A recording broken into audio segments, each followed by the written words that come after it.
Hello，歡迎大家收睇金金貓模型頻道。嗱，今集分享嘅 HG 模型就係電影版 Steed Freedom 嘅黑騎士破壞神小隊機啊！破壞嗱，啱啱嘅星期六出嘅啫，售價就係港幣185蚊。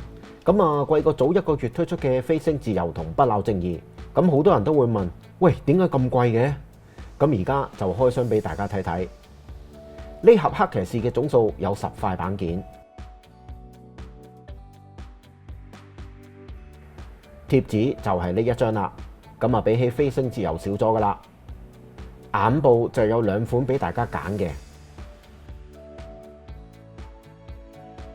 有一條軟線，而呢一塊大家可以當係特效件，就係黑騎士嘅斗篷，感覺上呢就有啲漸層嘅效果啊，摸落去嘅感覺呢就有啲似 Philo 套嘅，所以都唔會容易巢或者爛。另外係有分正反兩面嘅。咁較為反光嘅就係向外面，咁而面向機體背脊嗰一面呢就暗啲嘅。呢一個破壞嘅關節件呢係新帽嚟，咁呢一款黃色就有啲似 HG 突擊自由嘅黃色，咁唔知道大家中唔中意啦？咁啊，簡單俾大家睇一睇其他分件啦。咁我檢查過所有分件都冇做隱藏式水口。咁有啲水口咧就唔係話太大，應該都唔使花太多時間磨嘅。今次嘅說明書有啲唔同啦，係有駕駛員資料嘅。咁啊，證明 Bandai 喺 Steed Freedom 上映之前都知道外間咧有好多主角機體嘅劇情爭拗啊，所以上2款主角機就冇駕駛員嘅資料。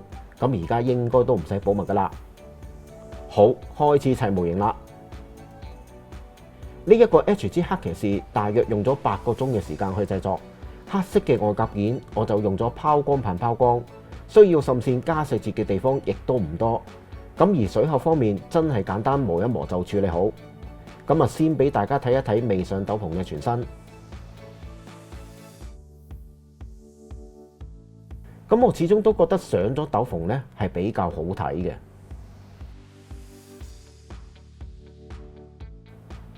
再介紹一下黑騎士嘅配件，8件激光劍嘅特效件。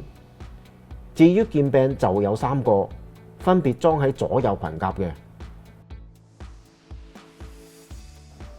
呢把實體劍組裝好簡單，3件紅色件左右夾，再加灰白色劍身。安裝軟線之前，先將盾牌分開。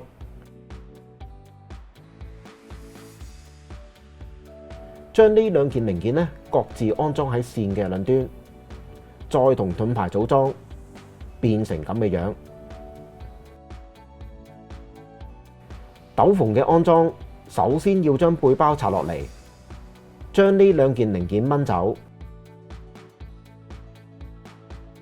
跟住小心咧將佢哋分翻開。咁然後將斗篷4個正方形窿位咧慢慢套落去。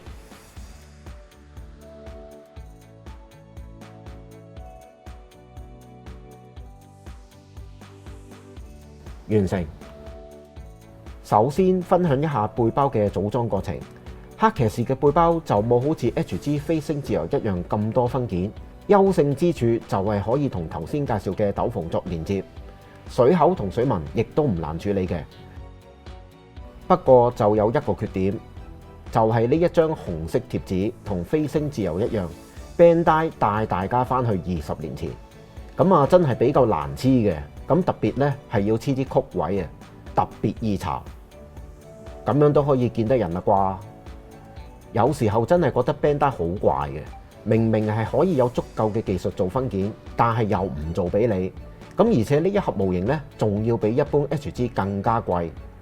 咁啊，擺一個 pose 俾大家睇啦。條軟線咧唔太夠力嘅。今次我想分享可動之餘，再講俾大家聽貼紙用喺邊一度。頭部前面呢一個位係紅色貼紙，面額左右兩邊嘅灰色係貼紙，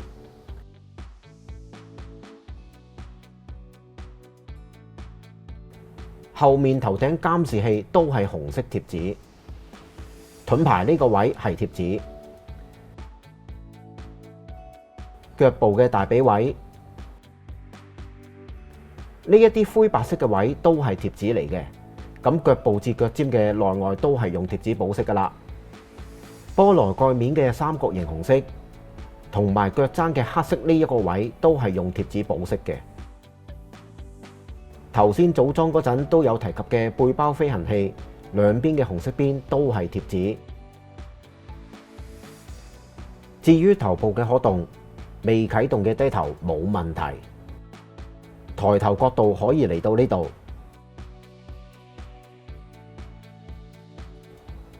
至於左望右望都冇問題嘅。頭部組裝唯一要注意嘅就係呢一個位啦。咁我唔知道係咪可以剪走嘅，咁睇官圖又唔太清楚，咁我選擇就保留啦。咁另外眼部貼紙我就選擇一條紅色斜線，簡簡單單5件分件就完成啦。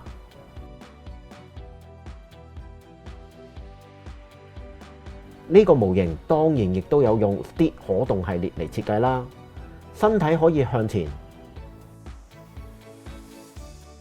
或者向後咁樣擺動嘅，咁樣擺左擺右都係呢一個模型嘅賣點。身體連接手部有一個關節可以咁樣拉出嚟嘅，令到手部可以有更加多嘅向前伸展。呢一個角度可能會更加清楚啦。剪咗嘅前裙甲可以獨立拉起，但係側裙甲呢就比較易甩嘅，最多升起到呢度嘅啫。後裙甲就固定咗嘅。身體由24件分件組成，嗱，呢一部分呢由4款顏色組合嘅。咁黃色嘅關節零件，我覺得比起之前兩個飛星自由同不朽正義堅硬嘅。嗱，不過水紋方面呢都有唔少。咁我估有好多朋友都會選擇重噴噶啦。咁我覺得今次 Bandai 推出呢一個機體分件真係做得好充足，身體方面係達至完美分析。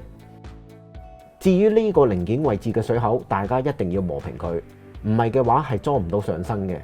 咁我推薦用海綿打磨棒嚟打磨，就唔好用砂紙。30幾蚊兩支，可以用好耐噶啦。作為黑騎士小隊嘅對講機，如果對之後推出嘅其他幾部隊員機有興趣嘅，我覺得可以買呢一個 HG 嚟體驗一下先。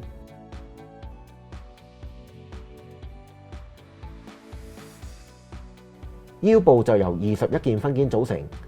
嗱，嚟緊嘅4月25日，香港就會上映呢一套 Steed Freedom 嘅電影版，大家仲要再等多2個月喎。咁如果你係希望原汁原味入戲院欣賞成套電影嘅朋友，記得留意啦。亦都提醒一下，知道劇情嘅朋友記得自重，千祈唔好喺我呢一段影片嗰度留言劇透嚇。其實黑騎士就咁樣企喺度都充滿霸氣㗎啦。心口呢一個位可以放出特別嘅武器嘅，至於係乜嘢就留俾大家入戲院揾答案啦。手部同腳部嘅可動，我就以呢一個 pose 嚟展示俾大家睇。我可以講呢一個 HG 嘅關節活動範圍其實同上兩隻 HG 差唔多，咁亦都希望心思思想買嘅朋友就唔好因為佢係敵方機體而選擇唔買。咁因為我覺得佢嘅質素呢都算高嘅。嗱，不過腳部嘅屈曲雖然可以做到咁樣，但係由於有斗篷嘅干涉啦，我勸大家玩嗰陣呢就要小心啦。雙手同雙腳一次過組裝俾大家睇，雙手就由42件分件組成。雙腳就有38件分件。Steed 系列動畫由2002年播放至今，一直以嚟都有好多唔同嘅評價，當中當然有好，亦都有壞啦。至於今次 Steed Freedom 劇場版，而家呢一刻，日本票房已經超過31億，正式成為史上最賣座嘅高達劇場版動畫電影啊！嗱，證明咗大家對最初兩部主角機設計點樣嫌棄都好啦。咁大家始終都係用腳同埋錢咧去支持嘅。雖然今次 Steed Freedom 被標籤為館系列嘅動畫最終章，但係我覺得日後 Bandai 都仍然會為佢咧推出一啲特別嘅劇場版，又或者外傳。最重要當然係玩具啦 ，Metal Build 幾多週年紀念版、MG 啊 Version 卡咁樣啦。嗱，只要你願意買 ，Bandai 就會用盡方法咧去揾我哋嘅錢。不過我最希望都係會推出一部由亞斯蘭駕駛嘅自由高達啊！如果真係出，我第一個買。嚟到影片嘅最後啦，呢個 HG 黑騎士可以話係 Steed 系列少數非高達同埋單眼系列嘅機體。佢嘅外形一開始推出就被人戲稱似神龍之謎嘅密斯托巴恩啊！嗱，我有朋友更加覺得佢似3·1萬能俠嘅。嗱，我自己就覺得佢好有騎士嘅感覺啦。黑色嘅面充滿神秘，而組裝方面絕對唔困難。雖然貼紙都比較多，不過比起飛星自由咧已經好好噶啦。缺點就係冇其他手型同埋售價比較貴。總括嚟講都係值得一買嘅。嗱，起碼你都要買佢嚟重現同飛星自由打一場嘅場面啦。如果中意我呢一段影片嘅，記得俾我一個 like 同埋留言。最重要係分享俾有興趣嘅朋友收睇。未訂閱嘅朋友，希望你會訂閱我呢一個頻道啦。好，下集再見。